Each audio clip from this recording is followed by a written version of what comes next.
Hello, welcome back to the channel.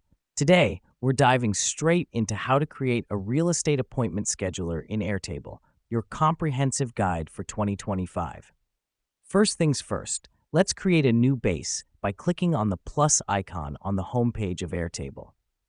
Why are we doing this? Well, a base is a collection of related tables that we'll use to store and organize our appointments. Next up, we need to name our base. Let's call it Real Estate Appointments.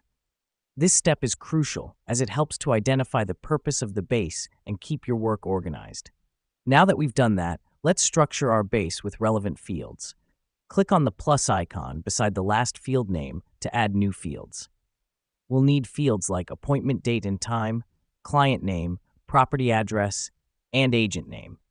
The reason we do this is to record all the necessary details for each appointment, ensuring we don't miss out on any crucial information. Now, let me explain why this matters.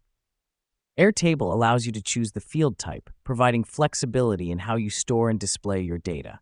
For instance, for the appointment date and time field, select Date as the field type, and for client name, select Text. Next, we're going to add records to our table. Click on the plus icon at the bottom of the table to add a new record and fill in each field accordingly. This helps us because it allows us to start populating our scheduler with real appointments.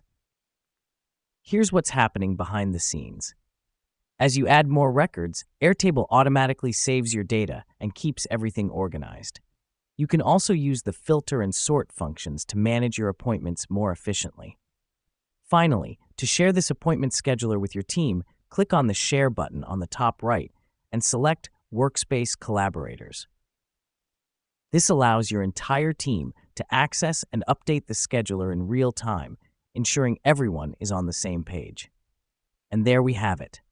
You've just created a real estate appointment scheduler in Airtable. Remember, the key is to keep your base organized and updated. Thanks for tuning in, and see you in the next one.